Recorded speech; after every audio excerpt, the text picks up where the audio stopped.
Okay start. Okay అండి. ఈరోజు Indian national Congress party అభ్యర్థిగా నేను నామినేషన్ దాఖలు చేయడం జరిగింది. గత 10 సంవత్సరాలుగా అధికారంలో ఉన్నటువంటి గతంలో తెలుగుదేశం పార్టీ, అదేవిధంగా ఆనాడు ప్రతిపక్షంలో ఉన్నటువంటి వైసీపీ పార్టీ, ఈరోజు అధికారంలో వైసీపీ పార్టీ, ప్రతిపక్షంలో ఉన్నటువంటి తెలుగుదేశం పార్టీలు ఈ రాష్ట్రాన్ని సర్వనాశనం చేశాయి. ఈరోజు ఈ యొక్క ఆంధ్రప్రదేశ్ అభివృద్ధి చెందాలంటే అది కాంగ్రెస్ పార్టీ ఈ రాష్ట్రంలో అధికారంలో రావాలి. అధికారంలోకి వస్తే మా రాహుల్ గాంధీ గారు మొన్ననే చెప్పడం జరిగింది, ప్రత్యేక హోదా 10 సంవత్సరాలు ఇస్తానని చెప్పేసి కూడా మా మేనిఫెస్టోలో పెట్టడం జరిగింది. అదేవిధంగా అనేకమైన 9 పథకాలు అమలు చేయడానికి కూడా ఒక కార్యాచరణ ఆంధ్రప్రదేశ్ కాంగ్రెస్ కమిటీ సభ్యుల నాయకత్వంలో పెట్టడం జరిగింది. ముఖ్యంగా రైతుకు రుణమాఫీ 2 లక్షల రూపాయలు, అదేవిధంగా ప్రతి మహిళకు నెలకు పెన్షన్ 4,000 రూపాయలు, మహాలక్ష్మి పథకం ద్వారా ప్రతి మహిళకు సంవత్సరానికి 1,00,000 రూపాయలు, అదేవిధంగా కేజీ నుంచి పీజీ వరకు కూడా ఉచిత విద్య, అదేవిధంగా పేదలకు ఇళ్ల నిర్మాణం కోసం 5 లక్షల రూపాయలు. ఇవేమీ కాకుండా ఏదైతే విభజన చట్టంలో పొందుపరిచిన అనేకమైన అంశాలు, ఉదాహరణకి ప్రత్యేక హోదా, పోలవరం ప్రాజెక్టు నిర్మాణం, విశాఖ రైల్వే జోన్, అదేవిధంగా విశాఖపట్నం స్టీల్ ప్లాంట్ ప్రైవేటైజేషన్ చేయాలని చెప్పి చూస్తున్నారు. దాన్ని కూడా అడ్డుకుంటామని చెప్పేసి కూడా రాహుల్ గాంధీ గారు చెప్పడం జరిగింది.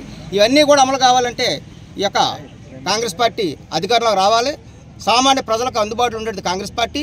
అందులో భాగంగా నేను ఒక సామాన్య మనిషిగా, ఒక సామాన్యకర్తగా ఉన్నటువంటి నన్ను ఈరోజు కాంగ్రెస్ పార్టీ టికెట్ ఇచ్చింది. అదేవిధంగా ప్రజలందరూ కూడా మా యొక్క మేనిఫెస్టోని చదవడం జరుగుతుంది. మరి సామాన్య ప్రజలకు ఎంతో ఉపయోగపడేటువంటి మేనిఫెస్టో మరి కాంగ్రెస్ పార్టీ చేసింది. మరి కాంగ్రెస్ పార్టీని ఆదరించాలని చెప్పేసి నేను కోరుకుంటున్నాను. ఇప్పటికే 25 గ్రామ పంచాయతీల్లో నేను ప్రచారం చేయడం జరిగింది. ప్రజలు మంచి స్పందన చూపెడుతున్నారు. మరి ఏదైతే వైసీపీ తెలుగుదేశం పార్టీలకి ధీటుగా మరి కాంగ్రెస్ పార్టీ కూడా మరి ప్రజల్లో చొచ్చుకుపోతుంది. మరి కాంగ్రెస్ పార్టీని ఆదరించాలని చెప్పేసి కూడా ఈ యొక్క గోపాలపురం నియోజక కాంగ్రెస్ పార్టీ, అదేవిధంగా గ్రామ ఓటర్లు అందరూ కూడా వేడుకుంటున్నారు.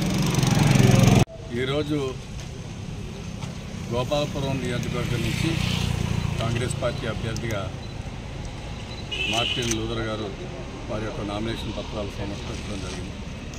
దేవరపల్లిలోని పార్టీ కార్యాలయం నుంచి బ్రహ్మాండమైనటువంటి ర్యాలీగా కాంగ్రెస్ పార్టీ పెద్దలందరి నేతృత్వంలోనూ ఈ కార్యక్రమానికి రావడం జరిగింది. ఇక్కడ రిటర్నింగ్ ఆఫీసర్ గారి కార్యక్రమం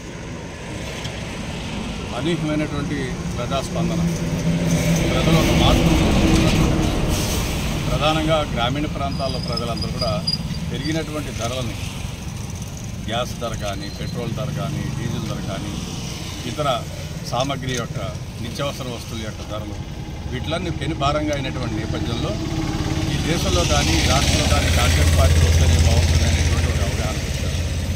అదేవిధంగా కాంగ్రెస్ పార్టీ కూడా పెరిగిన ధరలను దృష్టిలో పెట్టుకుని ప్రతి పేద మహిళకి సంవత్సరానికి 1,00,000 రూపాయలు ఇచ్చే విధంగా ఒక పథకాన్ని ఏర్పాటు చేయడం జరిగింది. అంటే నెలకి 8,333 రూపాయలు ప్రత్యక్షంగా వాళ్ళ ఖాతాలో పడేటువంటి పథకాన్ని జాతీయ స్థాయిలో మా కాంగ్రెస్ అధ్యక్షుడు మల్లికార్జున ఖార్గే గారు, రాహుల్ గాంధీ గారు ప్రతిపాదించినటువంటి సంగతి.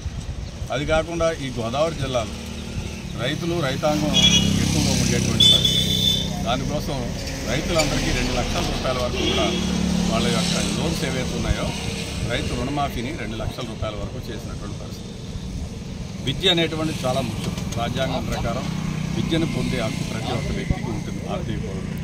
అయితే ఇప్పుడు విద్యని కొనుక్కునేటువంటి వస్తువులు అయిపోయిన నేపథ్యంలో విద్య కేజీ టు పీజీ ఇచ్చేటువంటి కాంగ్రెస్ పార్టీ తీసుకున్నటువంటి నిర్ణయం.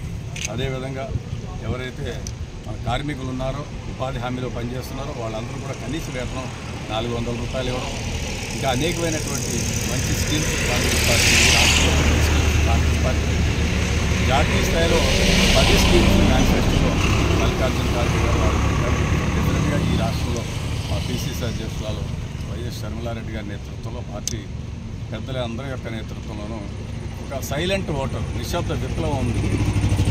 నేను గత 15 రోజులుగా అన్ని నియోజకవర్గాలు రాజమండ్రి పార్లమెంట్లో తిరుగుతున్నారు. ప్రజలందరూ కూడా మార్పు కోరుకుంటున్నారు. తప్పనిసరిగా ఒక 5 సంవత్సరాలు చంద్రబాబు నాయుడు పరిపాలన చూసాం, 5 సంవత్సరాలు జగన్మోహన్ రెడ్డి పరిపాలన చూసాం. కాంగ్రెస్ పార్టీ బాగుంది. 2004 నుంచి 2014 వరకు అనేకమైనటువంటి అభివృద్ధి సంక్షేమ కార్యక్రమాలు చేసింది. ప్రధానంగా మైనార్టీలకు 4% రిజర్వేషన్ ఇవ్వడం కానీ, ఎస్సీ ఎస్టీ సంప్లాన్ కానీ, రాజీవ్ ఆరోగ్యశ్రీ కానీ, జాతీయ గ్రామీణ ఉపాధి హామీ పథకం కానీ, రైట్ టు ఇన్ఫర్మేషన్ కానీ, రైట్ టు ఎడ్యుకేషన్ కానీ, ఫుడ్ సెక్యూరిటీ బిల్ కానీ, ఇదే విధంగా ఫీజు రియంబర్స్మెంట్, ఇటువంటి గొప్ప గొప్ప పథకాలు కాంగ్రెస్ పెట్టింది బాబు. కాంగ్రెస్ పార్టీకి మేము ఓటు వేస్తూ ఉంటారు. గ్రామీణ ప్రజలు, రైతాంగం, మహిళలు పెద్ద ఎత్తున కాంగ్రెస్ పార్టీని ఆశీర్వదిస్తున్నారు. కాబట్టి ఈ నియోజకవర్గం నుంచి కాంగ్రెస్ పార్టీ అభ్యర్థిగా పోటీ చేస్తున్నటువంటి మిత్రులు మార్టిన్ గారు, మరి అదేవిధంగా రాజమండ్రి పార్లమెంట్ నుంచి పోటీ చేస్తున్నాను నేను, మీ ఇద్దరం కూడా అఖండ మెజారిటీతో గెలుస్తామని భావిస్తున్నాను.